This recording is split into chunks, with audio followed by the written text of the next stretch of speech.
Welcome to the Deep Dive, your shortcut to being instantly well-informed. Today, we're looking at something really interesting. It's a legal framework that seems ancient, but it's actually incredibly dynamic. We are, yes. We're diving into the Magistrates Courts Act 32 of 1944. 1944, that sounds like history class. Well, yeah, but here's the thing. We're working from the consolidated text, and it's been updated constantly, right up to March 14, 2025, believe it or not. Wow, so it's the ultimate legal workhorse, an 81-year-old law that's still getting tweaked and used every day. Exactly. Our mission today, then, is to kind of unpack the structure and function of these courts, because they really handle the bulk of everyday legal stuff, don't they? They absolutely do, and the Act's stated purpose sounds simple: to consolidate and amend the law relating to magistrates' courts.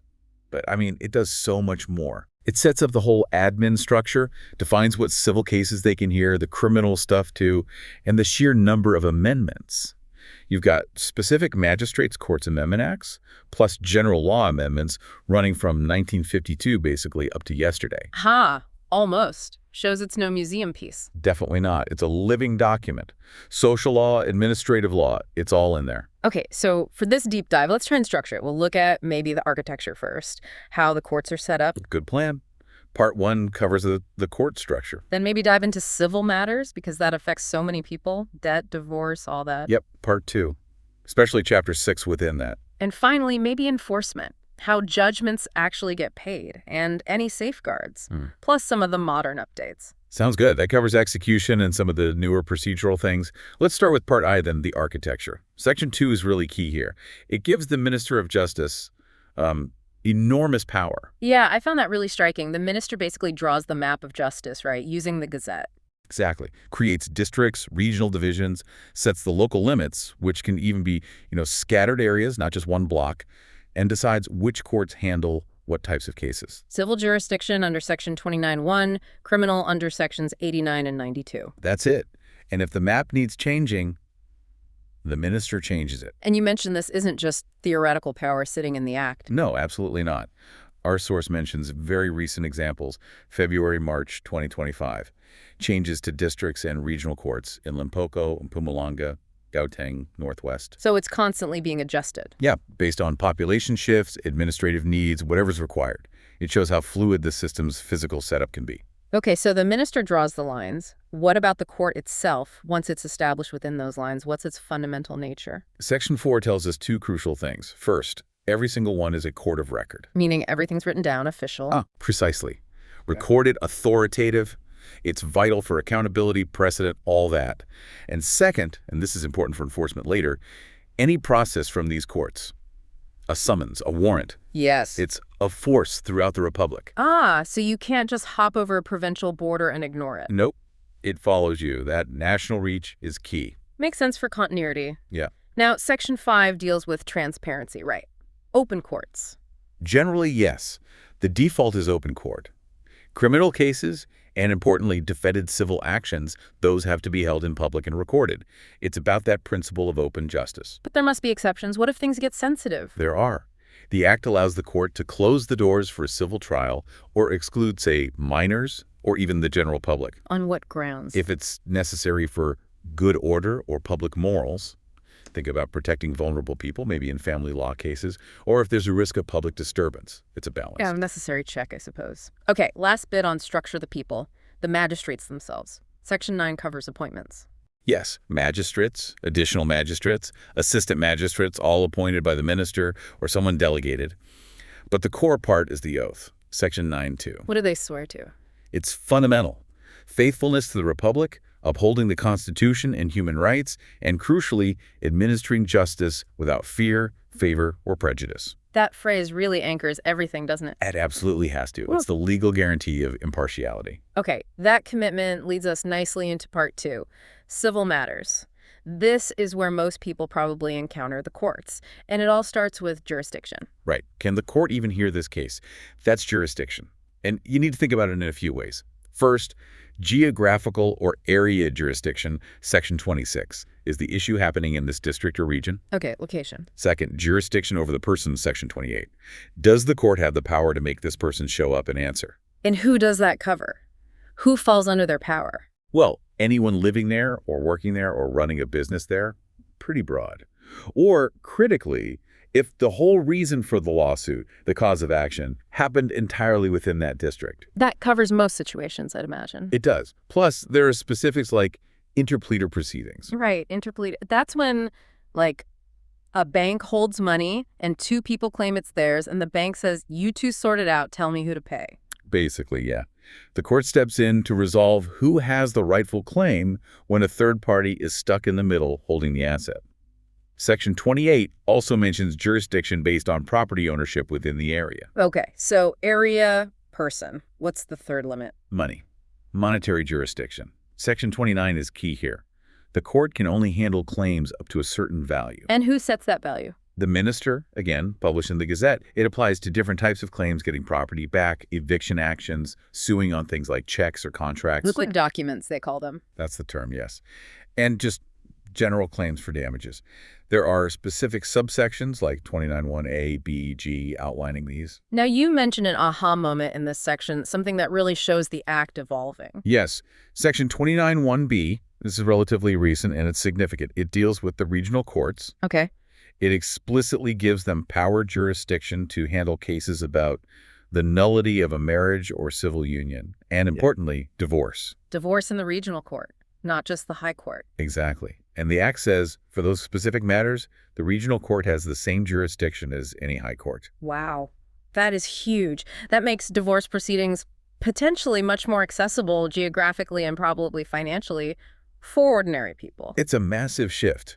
Decentralizing justice, you could say. It really shows the Act adapting to social needs. A prime example of it being a living document. But even with that expansion, there are still things magistrates courts just can't handle. Section 46. Correct. There are clear boundaries. They cannot rule on the validity or how to interpret a will. That's high court territory. Okay, wills are out. Also, determining someone's mental capacity, like declaring someone unable to manage their affairs, that's too significant, status-altering. Needs higher court scrutiny.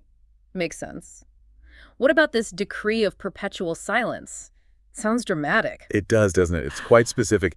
Basically, if someone keeps threatening to sue you but never actually does it, you can ask the high court for this decree. To force them to either sue by a deadline or shut up about it forever. Pretty much.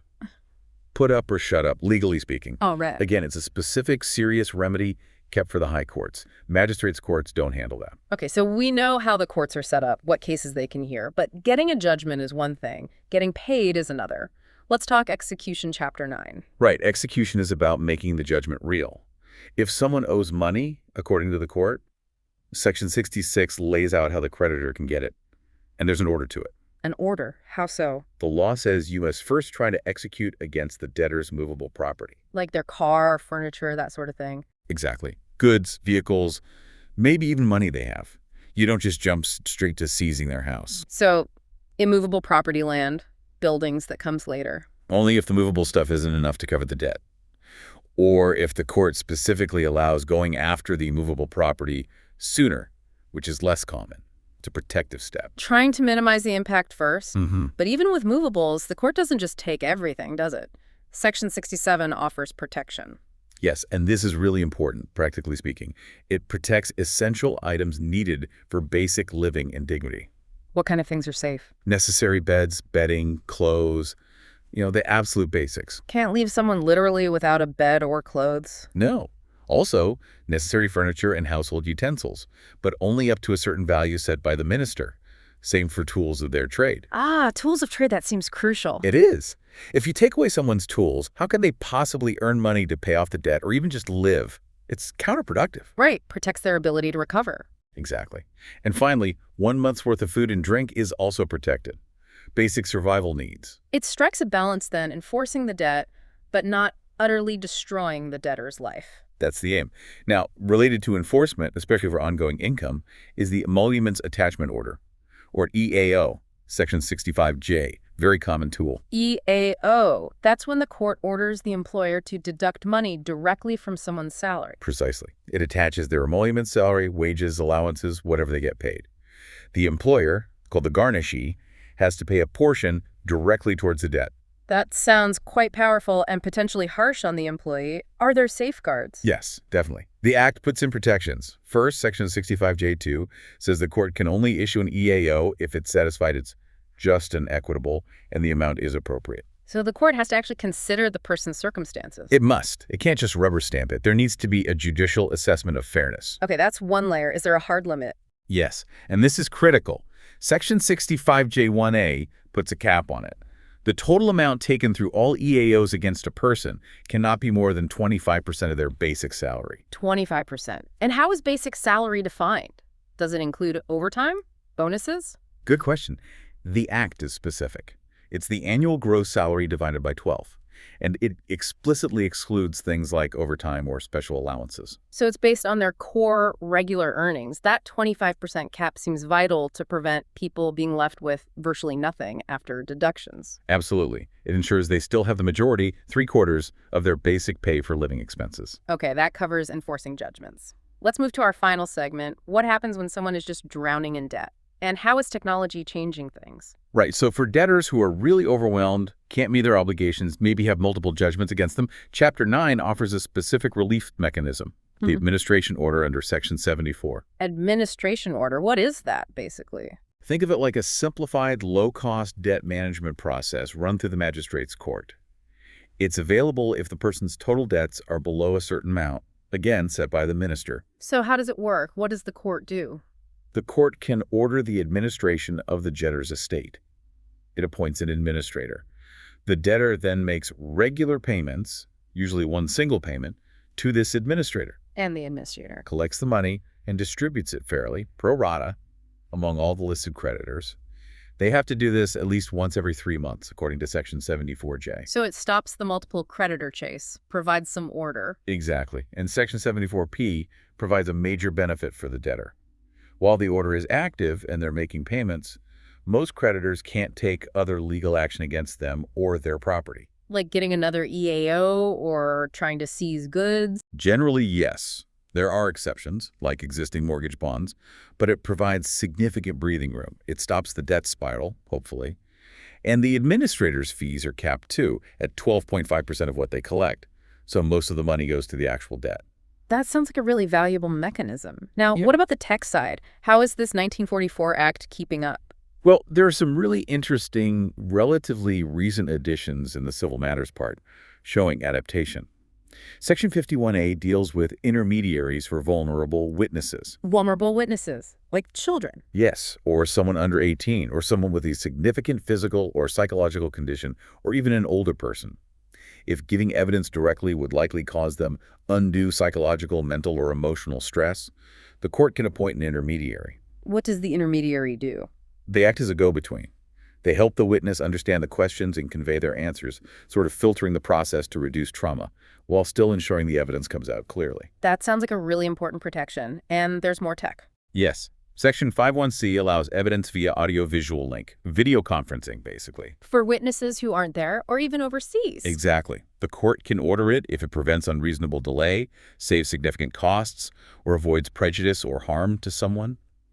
It shows the system embracing technology to make justice more accessible and efficient, fitting a 1944 framework into the 21st century. So, wrapping this all up, the big takeaway seems to be that this Magistrates Courts Act, despite its age, isn't just procedure. It's a really active tool. Definitely. It balances enforcing debts and obligations, execution, EAOs, with really important social protections. Like shielding essential property, offering administration orders for people in deep trouble, and now protecting vulnerable witnesses with intermediaries and using tech like video links. Precisely. It's constantly being adjusted to meet practical needs and, importantly, constitutional standards. What strikes me most, thinking back on it, is just its longevity. 1944. It's quite remarkable. The fact that its core structure is still the foundation, and that Parliament is still actively amending specific details, defining basic salary for EAOs, adding rules for video evidence in 2025, it just highlights how fundamental it is.